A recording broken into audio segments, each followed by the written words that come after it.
parce qu'on n'y va pas assez souvent. Et on va en lire plusieurs aujourd'hui. Oula, il s'est passé quelque chose. Dans la Bible, il y a beaucoup de choses sur beaucoup de sujets. D'accord ? Et le livre de Pierre nous dit que... Pardon ? Ah, les enfants veulent partir. C'est dommage parce que ça vous concerne. Hein. Bon, allez, amusez-vous bien, apprenez des choses. Hein. C'est que les enfants. Hein. Pardon ? Ouais, okay. Mais Silas, tu n'es pas un enfant. Hein. Alors, que disais-je ? Oui, Pierre nous dit que dans la Bible, il y a tout ce dont nous avons besoin pour notre vie avec Dieu.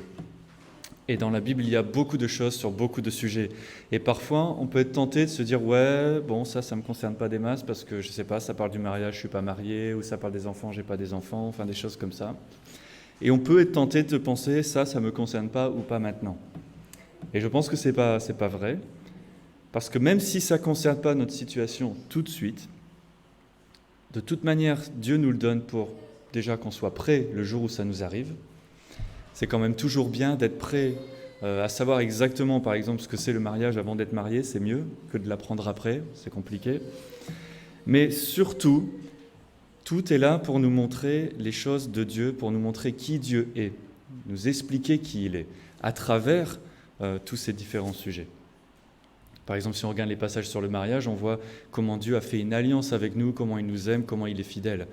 Si on regarde les passages sur la parentalité et tout ça, on comprend comment Dieu est un Père pour nous, comment il nous aime, comment il nous traite. Donc c'est très intéressant de toute façon pour nous, pour qu'on puisse connaître Dieu. Et donc notre proverbe principal d'aujourd'hui est au chapitre 13, au verset 24. Le texte nous dit « Celui qui ménage son bâton est son fils. Et celui qui l'aime cherche à le discipliner ou à le corriger. » Donc c'est un passage qui est connu, il me semble, mais que c'est bien de le regarder un peu de plus près ensemble. La parole nous explique que les enfants ont besoin d'un tuteur pour grandir, surtout les enfants très jeunes. Avant qu'on puisse raisonner avec une personne, lui expliquer le pourquoi, le comment des choses, quand on est tout petit, on est trop jeune pour ça. Et on a plutôt besoin de quelque chose de droit, quelque chose qui nous aide à grandir dans le bon sens, de la discipline des parents, avant qu'on puisse comprendre les choses. C'est le même mot, le tuteur, que pour les plantes. Si vous avez des plantes, vous leur mettez un bâton, elle grandit bien, après elle est plus grosse, elle est plus costaude, on peut retirer le bâton, maintenant elle va grandir correctement. Mais au début, elle a besoin de ce bâton-là pour discipliner la plante, grandir droit. Il paraît qu'il faut leur parler aux plantes. Alors, moi, je ne fais pas ça. Faites ce que vous voulez. Mais parfois, quand on dit discipline, la première idée qui nous vient en tête, c'est la punition. Quand moi, j'étais à l'école, le conseil de la discipline, ce n'était pas pour te donner un conseil. C'était parce que tu avais fait quelque chose de mal. Ils allaient chercher tes parents et ce n'était pas bien. Mais en fait, ce n'est pas que ça. Alors, ça peut impliquer ça. Par exemple, dans l'Ancien Testament, dans le Nouveau aussi, on voit bien que Dieu, parfois, utilise des différentes manières de corriger son peuple, parce qu'ils sont allés trop loin. Mais c'est par amour pour son peuple. Les prophètes ont dit, voilà, Dieu va amener le jugement, Dieu va amener les calamités, Dieu va amener des sauterelles, des invasions, des exils, pour votre bien, parce que vous êtes le peuple de Dieu, parce qu'il vous aime. Sans quoi, il ne s'en occuperait pas tellement. Mais c'était utile parce qu'il fallait que les gens réalisent leur situation. Quand le peuple d'Israël partait loin dans l'idolâtrie, loin dans les injustices, si Dieu n'est pas sévère avec eux, comment ils vont se rendre compte ? Il faut que je revienne vers Dieu. S'ils font n'importe quoi et que tout va bien pour eux, ils vont rester là où ils sont. Donc Dieu permet ces choses et à chaque fois le prophète dit pour que vous puissiez revenir à Dieu et que ça les motive à revenir à Dieu. Et c'était ça le but de ces choses-là. Et dans les Écritures, on a beaucoup d'exemples où Dieu prend le temps, dans son amour avec son peuple à lui, pour les discipliner, pour les faire grandir, les éduquer, les garder près de lui ou les ramener à lui. Si vous vous souvenez Jacob, par exemple, Jacob, il a fait beaucoup d'erreurs. Dieu a permis qu'il se retrouve dans une situation où il était coincé entre son frère, que ça fait 20 ans qu'il veut le tuer, et son beau-père qui est fâché aussi à cause de ses moutons et tout ça. Et il est coincé entre les deux, il est dans un gros stress, et Dieu vient avec lui, passer toute la nuit à lutter avec lui, pour le guider là-dedans, pour lui montrer, si tu arrêtes d'essayer de faire les choses toi-même et que tu viens avec moi, c'est mieux comme ça. Et Dieu a pris tout le temps avec lui de faire ça. Et la même chose avec le prophète Jonah. Il n'était pas forcément le plus volontaire à aller servir Dieu. Quand Dieu lui dit « Je veux que tu ailles à Nineveh pour parler aux gens », il n'avait pas envie d'y aller parce qu'il n'aimait pas ces gens-là. Et Dieu a pris le temps avec lui et avec son poisson et avec sa plante et avec le soleil de lui expliquer les choses, de lui expliquer comment Dieu aime les gens, comment tout ça. Il a pris le temps avec lui, tout ça, pour lui. Dans l'Ancien Testament, il y a aussi un roi qui s'appelle Manassé, c'est la même chose. Il a mené tout le peuple dans l'idolâtrie. Dieu a permis que l'invasion, une grosse invasion, vienne sur eux et qu'il n'ait pas les moyens de répondre, de riposter, pour qu'ils se tournent vers Dieu. Et là, Dieu lui a parlé, Dieu lui a expliqué les choses et Dieu les a restaurés. Donc Dieu a fait ça, il y a plein d'autres exemples, on ne va pas tous les faire. Mais Dieu fait ça. Il garde son peuple près de lui et parfois, il y a une période de correction qui est nécessaire. Quand Osée a été racheté à son épouse, il lui dit après, il lui a dit « Je t'ai racheté, maintenant tu es de retour à la maison, tu n'es plus un esclave pour la prostitution. » Mais il lui dit « Mais il y a une période maintenant de discipline dans laquelle tu vis chez moi, mais on n'a pas tout de suite l'intimité qu'on avait avant, parce que ça prend du temps de reconstruire. » Et il lui dit « Il va y avoir un temps pendant lequel il va la rééduquer, la discipliner pour l'aider à être vraiment séparé de son péché et restaurer sa relation. » Et Dieu a fait ça pour qu'on comprenne que Dieu fait ça avec nous. Il nous rachète, il nous remet avec lui et il nous éduque, nous discipline pour restaurer cette relation à lui. Ça, c'est la discipline que notre Dieu parfait nous donne. Donc, sa discipline, qu'est-ce que c'est ? Si on regarde le terme, vraiment, c'est ça, une discipline, c'est la même racine qu'un disciple, n'est-ce pas ? Disciple, discipline, ça fonctionne. C'est-à-dire quelqu'un qui est éduqué, entraîné, formé, enseigné. Quand on pratique un sport ou la musique ou peu importe ce que vous voulez pratiquer, mais vous voulez le faire vraiment bien, il faut être discipliné.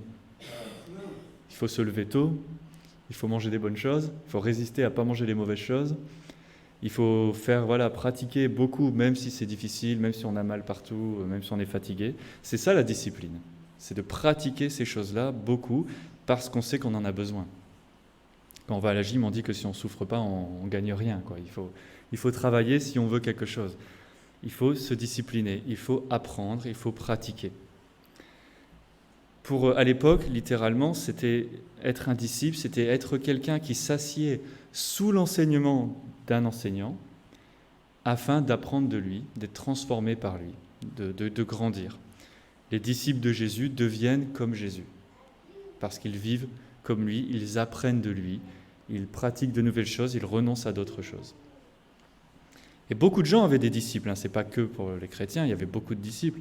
Les pharisiens disaient qu'ils étaient les disciples de Moïse, parce qu'ils apprenaient la loi de Moïse, ils la pratiquaient, selon leur standard à eux avec tout ce qu'ils ont rajouté, mais ils s'appelaient disciples de Moïse, ils apprennent de lui. Jean-Baptiste avait des disciples, et principalement Jésus a des disciples, et c'est nous. Et donc on apprend de lui, on apprend à le représenter, on apprend à vivre avec lui, on apprend à vivre pour lui. Et donc la discipline pour nous, dans notre contexte, c'est pas être puni par Dieu, c'est pratiquer les choses de Dieu, apprendre à vivre comme Dieu veut qu'on vive. Individuellement, chacun pour soi, et ensemble aussi. C'est pour ça, comme on disait tout à l'heure, on se réunit, on étudie la parole ensemble, on prie ensemble, on s'encourage ensemble, on s'aide ensemble, parce qu'on doit faire ça. Jésus nous a donné aussi, dans les évangiles et dans les épîtres, la discipline de l'Église.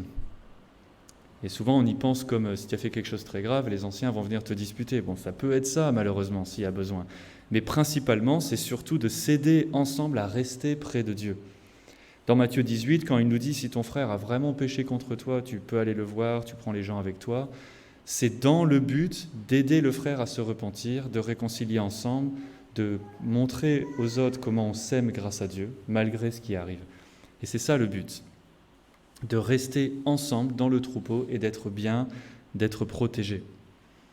Même dans les Corinthiens, 1 Corinthiens 5, quand Paul dit, le frère qui ne se repent pas du tout, il faut lui montrer que c'est par là qu'il faut sortir, c'est encore une fois, ce n'est pas pour le punir tellement, mais c'est pour le mener à la repentance. S'il ne comprend pas ici qu'il faut se repentir, il va aller comprendre dehors et il va revenir. Et c'est ce qui se passe dans la deuxième épître. Il revient, il a compris, il s'est repenti, et Paul dit aux gens, maintenant il faut le reprendre et l'aimer comme avant parce qu'il s'est repenti. Ça a fonctionné, il a appris quelque chose, il a grandi, il est revenu à Dieu. Donc c'est ça le but ici. Mais principalement, Dieu nous donne cette discipline parce que nous sommes ses enfants. Et c'est surtout ça qui est important. Le texte nous dit que la discipline, elle est pour le Fils. Celui qui aime son Fils le discipline. Dieu nous a donné ses commandements, déjà parce que c'est mieux pour nos enfants de faire comme Dieu dit, mais surtout pour qu'on comprenne comment Dieu nous traite parce que nous sommes ses enfants. Et donc, il nous commande comment éduquer les enfants, comment être dans notre mariage, comment être au travail, pour qu'on le représente, pour que les gens comprennent qui il est. Si on éduque nos enfants correctement comme Dieu dit, des gens vont nous dire pourquoi tu fais comme ça ? Ça y est, tu as une porte grande ouverte pour leur dire parce que Dieu est comme ça avec nous. Et c'est génial, ça y est, tu expliques aux gens qui Dieu est. Les gens ont besoin de savoir qui Dieu est. Il y a beaucoup d'idées bizarres à propos de Dieu, et nous on est là pour leur dire non, Dieu il est comme ça, comme la parole dit. Donc, Dieu nous dit qu'il est amour, qu'il prend soin de nous, il nous protège, et c'est vrai, il fait ça. Mais il est aussi saint, il est aussi juste. Et donc il va nous éduquer selon tout ça, tous ces attributs. Et il va nous donner pas forcément ce qu'on veut, il ne va pas forcément nous mettre bien là où on est confortable, il va nous donner ce dont on a besoin. Ce qui est vraiment bon pour nous, même si c'est compliqué un peu pendant un temps. Si c'est nécessaire, sa discipline va être un petit peu plus dure. Si c'est nécessaire, ça dépend de nous. Dieu, il va être plus dur avec nous si nous, on est têtus, en fait. C'est notre faute. Dieu, c'est pas... Parfois, on a l'impression... Les gens ont une image comme ça, papa gâteau, un petit peu, et ils nous regardent, ils disent, ils sont tellement mignons, je vais tout leur passer, ils peuvent faire tout ce qu'ils veulent, c'est pas grave. Et Dieu n'est pas comme ça. Dieu dit non, Dieu il nous aime tellement qu'il ne nous laisse pas faire n'importe quoi, parce qu'il veut nous protéger, parce qu'il veut nous garder près de lui. Et donc, il n'est pas comme ça. Dieu, il est souverain, il est tout-puissant, il est complètement saint et il veut que nous soyons dans sa sainteté et il nous y mène. Donc, il ne va pas tolérer qu'on aille complètement dans ce qui est mal parce qu'il ne va pas se dire « Tiens, mes enfants font n'importe quoi, c'est mauvais pour eux, c'est pas grave. » Non, c'est grave pour Dieu. Et donc, il prend soin de ça. Et il ne permet pas que ses enfants glissent complètement et qu'ils soient perdus. Dieu, il dit que quand il sauve quelqu'un, Jésus le dit, Jean chapitre 6, il les met dans sa main et il les garde ici pour toujours. Il ne va pas permettre que tu tombes de là. Et il va utiliser les moyens nécessaires pour ça. Il y a un monsieur anglais qui s'appelle George Muller, peut-être que vous ne le connaissez pas. Moi, je ne le connaissais pas personnellement non plus. Mais c'était un grand évangéliste et aussi, il était le chef d'un grand orphelinat. Donc il savait comment on éduque et on discipline les enfants, je pense. Il en a eu beaucoup. Et il disait, le Seigneur, dans son amour et dans sa fidélité, ne permettra jamais que ses enfants glissent dans la perdition. Mais il va les visiter avec la discipline pour toujours les ramener à lui-même. Et je pense qu'il a tout à fait raison dans ce qu'il dit. Et on va regarder un texte ensemble qui est dans Hébreux chapitre 12, qui nous explique ça, comment Dieu aime ses enfants. Chapitre 12, à partir de verset 4. L'auteur dit « Vous n'avez pas encore résisté jusqu'au sang en luttant contre le péché. Et vous avez oublié l'exhortation qui vous est adressée comme à des fils. Mon fils, ne méprise pas le châtiment du Seigneur. Ne perds pas courage quand il te reprend. Car le Seigneur châtie ou discipline celui qu'il aime. Et il frappe du bâton tous ceux qu'il reconnaît pour ses fils. Supporter le châtiment, c'est comme des fils que Dieu vous traite. Car quel est le fils qu'un père ne châtie pas ? Mais si vous êtes exempts du châtiment auquel tous ont part, vous êtes donc des enfants illégitimes et non des fils. D'ailleurs, puisque nos pères, selon la chair, nous ont châtiés et que nous les avons respectés, Ne devons-nous pas, à plus bien forte raison, nous soumettre au Père des esprits pour avoir la vie? Nos pères nous châtiaient pour peu de jours, comme ils le trouvaient bon, mais Dieu nous châtie pour notre bien, afin que nous participions à sa sainteté.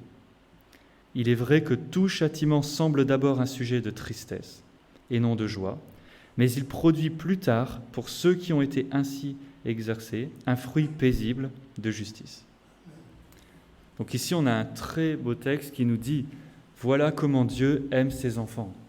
Il les discipline, il le châtie si besoin, parce qu'il désire qu'on ait part à sa sainteté, qu'on soit complètement dans sa présence. » Et on ne vient pas dans sa présence comme ça, n'importe comment. Dieu doit nous y préparer. Et il passe toute notre vie sur terre à nous y préparer.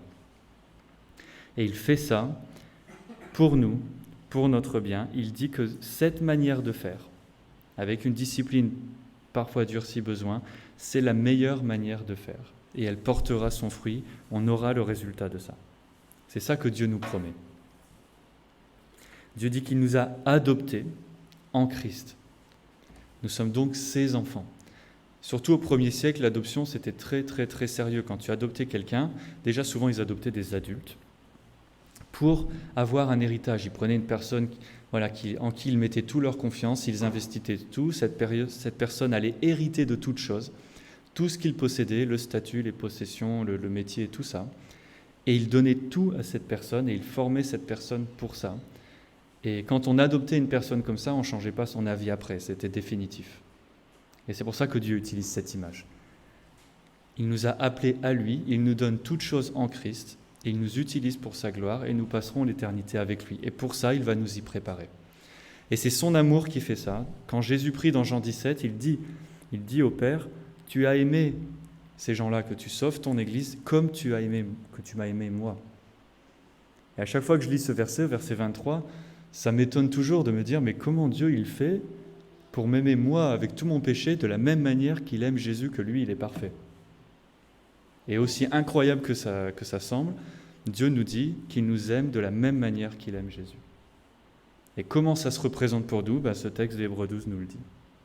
Il nous traite comme des fils, il nous éduque en tant que tels, il investit vraiment en nous comme ça.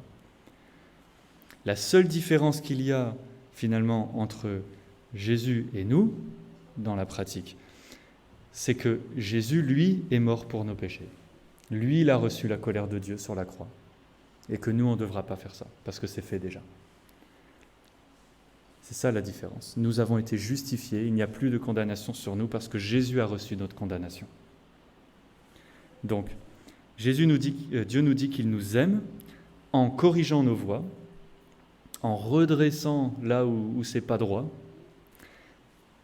les choses une par une, tranquillement, il prend son temps avec nous, et en dirigeant nos pas, en nous expliquant, en nous disant là où il faut aller, là où il ne faut pas aller, là où les choses sont bonnes, là où c'est pas bon, parce que nous on ne sait pas, nous on pense que ça c'est bien, et en fait ça ne l'est pas du tout, et on a besoin de Dieu et son esprit pour nous éduquer, pour nous dire ces choses-là.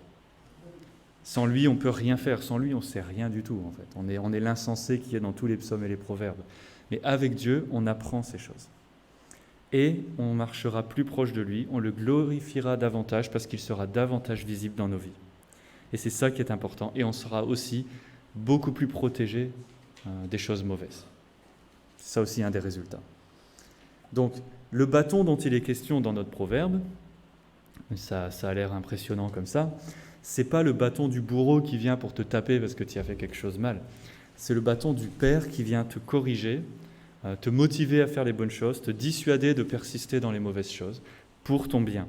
C'est pas le bâton qui vient tuer, c'est le bâton qui vient guérir de ton péché. Dieu ne vient pas te punir pour ton péché, il a puni Jésus pour ton péché. Jésus vient pour te guérir, te sauver de ton péché. Et parfois ça requiert la discipline, parce que Dieu dit c'est comme ça. Et ça fonctionne comme ça. Alors, il y a d'autres proverbes qui fonctionnent avec ça. Proverbe 3, chapitre 3, verset 11-12, il nous encourage à recevoir ça. Il dit « Mon fils, ne méprise pas la correction ou la discipline de l'Éternel. Ne t'effraie pas de ses châtiments, car l'Éternel châtie celui qu'il aime comme un père, l'enfant qu'il chérit. » Donc ici, il nous rassure, il nous dit tout ça N'en aie pas peur, ne le rejette pas, reçois-le, même si c'est impressionnant sur le moment. Par la foi, reçois-le, parce que c'est Dieu qui t'aime, parce que tu es son enfant. Et dès le livre des Proverbes, il nous disait ça. Moi, quand j'étais un enfant, j'ai grandi avec ma maman. Et ma maman, elle était très stricte. Mais vraiment très stricte. Et moi, j'étais vraiment pas content avec ça. Mais bon, je le disais pas trop fort, parce que voilà, elle était très stricte. Et plus tard, quand j'ai grandi, alors c'était vraiment beaucoup plus tard, parce que ça m'a pris du temps de mûrir dans ma tête, malheureusement. Mais un jour, j'ai réalisé, je me suis dit, mais en fait, elle était tellement stricte comme ça, et moi, j'ai pleuré beaucoup. Mais en fait, c'était pour mon bien, parce que ça m'a protégé de tellement de choses. Parce qu'elle m'aimait tellement qu'elle s'est dit, non, je prends aucun risque, je ne vais pas du tout indulger quoi que ce soit et risquer que mes enfants y partent dans des trucs, là. Et c'était ça, en fait, c'est pour ça qu'elle était stricte avec moi. Et moi, je n'ai pas compris quand j'étais un enfant, mais aujourd'hui, je suis vraiment reconnaissant qu'elle ait fait ça. Sinon, combien d'expériences horribles, de choix mauvais j'aurais aujourd'hui et que je regretterais. Mais grâce à cette discipline qu'elle m'a donnée, j'en ai été protégé. Et je suis très content aujourd'hui de ça. Et c'est la même idée avec Dieu. Dieu nous protège de ces choses-là. Et quand il nous punit, c'est pour nous faire comprendre les conséquences de ça, le danger des choses. Sans quoi on ne comprendrait pas et on irait dedans. Quand on est des enfants, on ne comprend pas bien les choses dangereuses et tout ça. On n'a pas une vision qui va très loin sur ces choses-là. Donc on a besoin de ça. Et Dieu nous pourvoit ça. Et quand on parle des enfants, il faut se rappeler aussi, alors oui, les enfants, surtout quand c'est les siens, j'imagine, on trouve qu'ils sont les plus mignons du monde et tout ça, et que ça doit être très difficile d'être un peu dur quand il faut, je présuppose, j'ai pas des enfants. Mais la parole nous rappelle que tous les enfants sont d'abord les enfants d'Adam, et qu'à cause de ça, ils sont nés pécheurs. Le psaume 51 nous dit « Dans le ventre de ma mère, j'étais conçu dans le péché déjà ». Nous sommes nés avec une nature pécheresse et c'est pour ça qu'on pêche après. On n'est pas un pécheur parce qu'on a commencé à pécher. On est pécheur et à cause de ça, on va pécher. Et il faut qu'on ait conscience de ça. Alors oui, les enfants, ils sont gentils, ils sont mignons, ils sont tout ça, mais ils sont aussi des pécheurs. Et parce qu'ils sont des pécheurs et qu'on les aime, on veut les aider à lutter contre et à ne pas tomber trop loin dans leur péché, à en prendre conscience. On doit les éduquer avec la parole dès que possible, avec beaucoup d'amour, beaucoup de patience, parce qu'ils ont besoin de ça plus que d'autres choses. Parce qu'ils sont les pécheurs comme nous. Et plus tôt ils reçoivent ça, mieux c'est pour leur vie. Les gens d'entre nous qui ont grandi dans des familles chrétiennes, ils sont reconnaissants pour ça. Ils n'ont pas eu toutes ces mauvaises expériences et ce manque d'éducation que d'autres où on n'a pas grandi dans les familles chrétiennes, on a eu. Donc on doit se rappeler ça, que si on indulge dans le péché des enfants, en fait on ne les aime pas. La Bible dit que tu hais ton enfant si tu fais ça. Tu ne l'aimes pas du tout quand tu fais ça, même si tu as l'impression. Tu l'aimes si tu lui dis la parole, si tu le guides dedans, si tu le réprimandes quand il a besoin. Là tu aimes ton enfant et ça c'est Dieu qui le dit. Pour lui donner les meilleures choses, il faut lui donner la parole du Seigneur, la sagesse de Dieu, l'éduquer selon les voies de Dieu. Et récemment j'écoutais quelqu'un, et je ne sais plus qui c'est, mais qui disait que quand un pasteur, il était là, il est venu à l'hôpital pour qu'on lui montre l'enfant qui venait tout juste de sortir, il est tout petit comme ça, et il a pris l'enfant, il est content, et il a dit aux gens, la meilleure chose que tu peux faire dès sa naissance, c'est de lui apprendre à se nier soi-même, à renoncer à soi-même, et à vivre pour Dieu dès sa naissance. Il a dit, et là vraiment tu aimes ton enfant. Donc encore une fois, on revient à ce bâton, Dieu dit, il ne faut pas ménager son bâton. Alors c'est une image, encore une fois, qui peut être choquante, ça dépend des cultures, les époques, mais je comprends ça. Mais c'est une image, c'est l'image de la discipline, c'est-à-dire n'oublie pas de discipliner ton enfant, parce que c'est vraiment ça qu'il a besoin. C'est pas forcément, ça n'a pas besoin d'être littéral nécessairement, voilà. Mais il y a un besoin de protéger l'enfant des choses mauvaises et d'utiliser la discipline, représentée par ce bâton, pour chasser le péché loin, et de guérir des choses mauvaises qui sont déjà dans nous. Et on a besoin de ça. C'est ça que Dieu nous dit qu'on doit faire. Parfois, ça va prendre la forme d'une punition, peu importe ce que c'est. Ma maman, elle n'avait jamais un bâton littéralement. C'était pas son style. Par contre, psychologiquement, elle était très forte. Tu faisais jamais 2 fois la même bêtise avec maman. Clairement, tu avais compris. Mais il faut ça, et on a besoin de ça.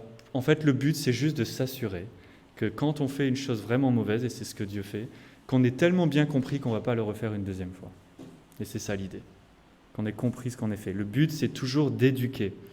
C'est jamais de blesser, c'est jamais d'abîmer les gens, c'est de les éduquer, de les aider, de les bénir. Donc il faut être sage, discerner les choses, être créatif, savoir qu'est-ce qui fonctionne ou pas, tout le monde est différent. Mais se rappeler que la discipline de Dieu, la discipline que nous on donne aux enfants, c'est une bénédiction quand c'est bien fait selon Dieu. Job le dit, Job dit, chapitre 5, « Béni est l'homme que Dieu châtie, ne méprise pas la discipline du Tout-Puissant. » C'est une bénédiction, quand c'est bien fait, c'est une bénédiction. Parce que ça t'éloigne de ton péché, ça t'amène vers Dieu.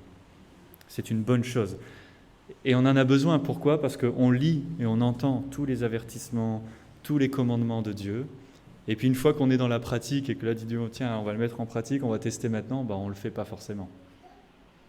Alors Dieu dit, alors on va faire ça d'une autre manière. Alors, et parfois, c'est les choses douloureuses qui vont être notre enseignant. Parce que juste la théorie comme ça, on ne l'a pas vraiment reçue. Et sur certains sujets, certains d'entre nous, on a besoin d'autre chose. Dieu va nous donner ça. Il va nous faire goûter un petit peu l'amertume des choses difficiles pour qu'on ait compris que c'était mieux de faire comme lui nous dit. Que là, on était bien, qu'on était mieux protégé. Et qu'on va apprendre à rejeter ces choses-là. Le fils prodigue, c'est ce qui lui est arrivé. Il ne comprenait pas la bénédiction qu'il avait d'être près de son père dans sa maison. Alors il lui a été permis d'aller en dehors, expérimenter, se rendre compte par lui-même que c'était vraiment mauvais, que très vite il s'est retrouvé misérable sans rien dans la boue avec les cochons, et que là il s'est dit finalement voilà, là j'ai compris. J'ai compris que j'étais mieux avec mon père, et que de vivre avec lui selon ses règles dans sa maison, c'était mieux pour moi. Parce qu'au moins il avait tout ce qu'il lui fallait. Et notre texte dans Hébreux, encore une fois, nous montre aussi un autre aspect. Il nous dit que Dieu nous fait discipline comme ça, parce que nous sommes ses enfants. Et il dit, si tu ne reçois pas de discipline, tu peux questionner ton statut avec Dieu.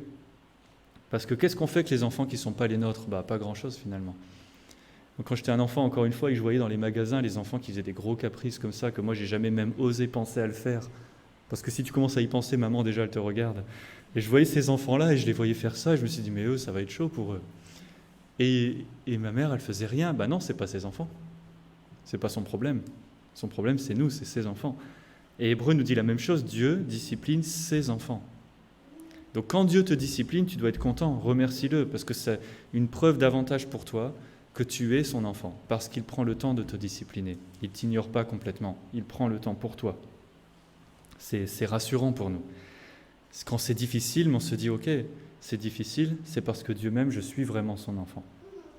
Sinon, tu tombes dans la catégorie Romains 1, où il dit, voilà, ces gens-là, ils veulent pécher, ils veulent que pécher, ils ne se tournent pas vers Dieu, et Dieu les laisse aller davantage dans leur péché. Il endurcit leur cœur encore plus, pour que ça soit davantage révélé. C'est le contraire. Mais ces enfants, il les discipline et ne les laisse pas partir dans leur péché. Donc quand la parole, l'esprit ou un frère ou une sœur vient nous convaincre dans l'amour, on remercie Dieu, parce que c'est Dieu qui nous aime quand il fait ça. C'est Dieu qui prend soin de nous. Encore une fois, au verset 10, il dit « C'est pour notre bien qu'il nous discipline, pour qu'on puisse partager dans sa sainteté. » Dieu travaille pour que des pécheurs puissent être dans sa sainteté. C'est incroyable comme travail quand même. À chaque fois que je lis la fin de l'Apocalypse, qu'on sera sans tache, sans défaut, complètement dans la présence sainte de Dieu, c'est complètement incroyable. Je dis que Dieu, il est vraiment fort pour faire ça avec nous. Il va réussir à nous nettoyer complètement. Et il commence déjà à le faire quand il nous discipline. Et il va utiliser les moyens nécessaires. Encore une fois, tout le monde se rappelle l'histoire de Paul, sa fameuse épine dans la chair. Il en parle avec des termes incroyables, que c'est le pire truc qu'il a vécu. Mais il remercie Dieu pour ça, quand Dieu lui explique c'est ce qui est meilleur pour toi, pour que tu ne t'éloignes pas dans ton péché, que tu restes proche de moi. Paul comprend ça, il le reçoit, il remercie Dieu pour ça. Et Pierre, c'est la même chose. Pierre a été corrigé durement, il le cherchait aussi, mais c'était pour son bien et le bien des autres. Et Jésus lui a dit, tu es discipliné, mais je prie pour toi, et une fois que ça se sera passé, tu seras plus fort, tu auras la responsabilité d'aller aider les autres avec ça. C'est pour ton bien et le bien des autres aussi, que Dieu investit en nous comme ça.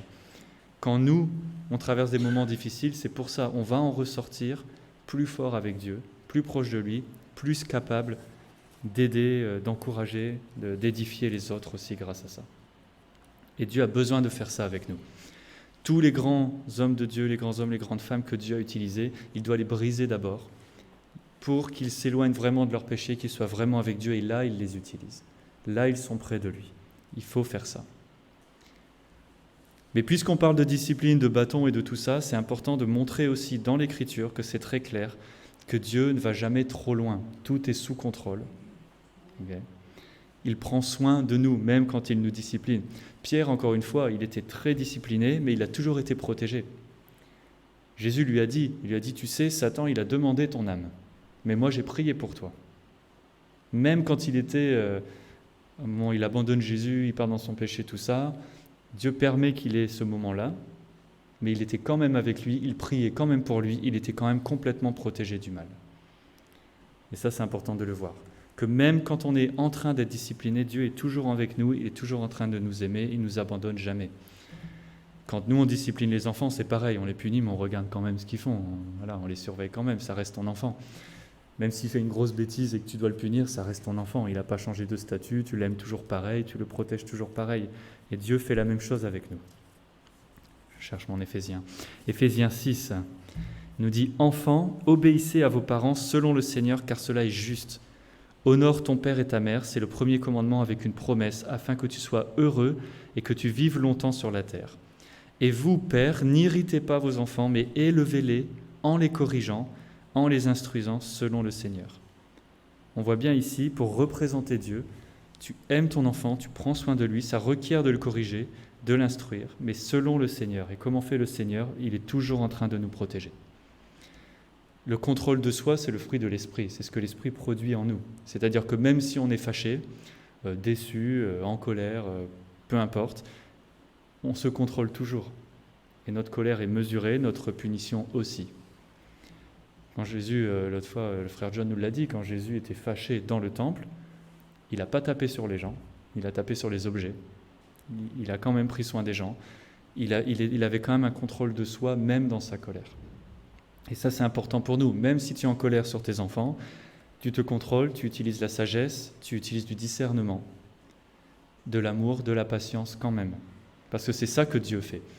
Et Dieu nous montre qu'est-ce qu'un parent parfait, un bon parent, si on doit être un bon parent, qu'est-ce qu'on doit être ? On doit atteindre cet équilibre entre l'amour, la patience et l'enseignement, la discipline, toutes ces choses-là, d'être doux et d'être strict, ça dépend, de savoir s'adapter. Dieu nous dit ça parce que lui fait ça. Il y a un temps pour chaque chose, et Dieu fait ça.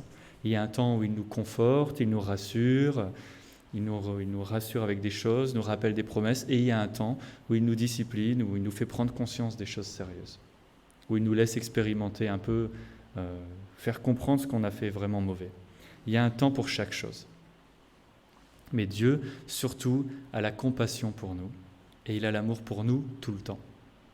Et il faut qu'on ait ça aussi, parce que comme on éduque nos enfants, on doit le faire en représentant Dieu. Alors c'est pour ça qu'on regarde ces textes, comment Dieu fait avec nous. Et on fait la même chose. Et c'est toujours pour le bien des enfants, parce que tout ce que Dieu fait, c'est pour sa gloire et pour notre bien. C'est pas pour nous et notre confort. On discipline pas les enfants pour que ça soit calme à la maison et qu'on puisse regarder la télé. On discipline les enfants pour qu'ils grandissent selon le Seigneur, qu'ils aient de bonnes valeurs, qu'ils se protègent du mal.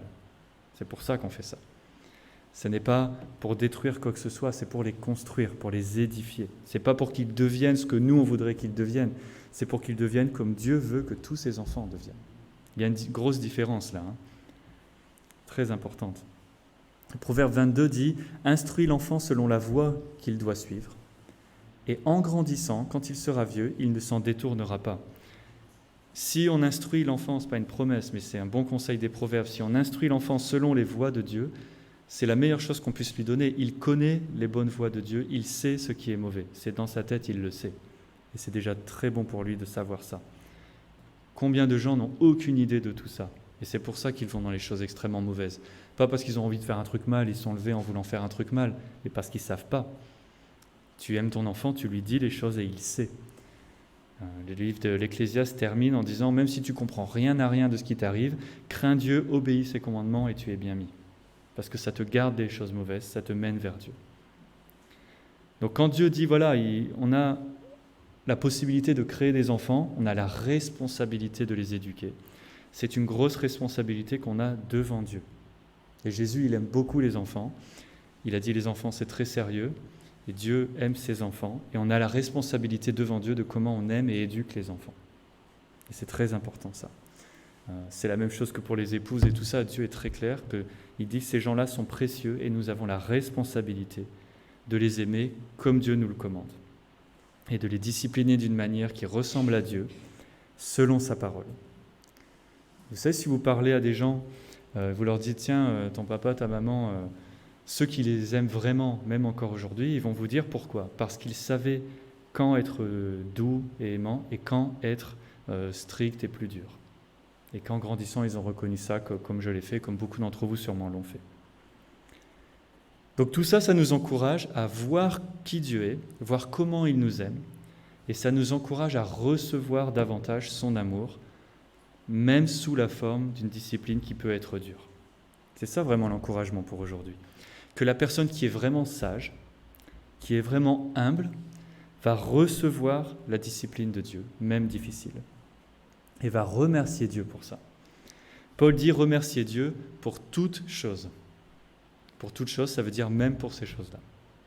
Ça veut dire que même si c'est très difficile, je sais que c'est parce que Dieu m'aime et je le remercie pour ça, même avant que ça soit fini. Parce que par la foi, je sais que c'est bon pour moi et que le résultat sera bon. Que Dieu m'avertit des dangers, qu'il m'aide à réaliser ma situation quand moi je pense que tout va bien et en fait ça ne va pas du tout. Et qu'il me corrige dans mes voies quand je fais n'importe quoi. Et Dieu merci pour ça, parce que sans lui, on est des moutons. Vous vous rappelez, les moutons, Dieu a choisi cette image, elle est très bien choisie. Les moutons, ils font n'importe quoi. Et s'ils n'ont pas un berger qui vient un peu leur taper dans les jambes avec un bâton, ils se jettent dans des trous, ils se jettent dans de l'eau, ils vont là où il y a des loups, ils font n'importe quoi. Et Dieu a choisi cette image pour nous très justement, parce que si on n'est pas bien dirigé par notre bon berger avec son bâton qui nous tape un peu sur les jambes, on va aller se mettre dans n'importe quel problème. Et Dieu merci qu'il nous poursuit comme ça. Un autre proverbe, puisqu'on est dans les proverbes, chapitre 15, verset 31. « Celui dont l'oreille est attentive aux réprimandes qui mènent à la vie, fait son séjour au milieu des sages. Celui qui rejette la discipline méprise son âme, mais celui qui écoute la réprimande acquiert un cœur sage.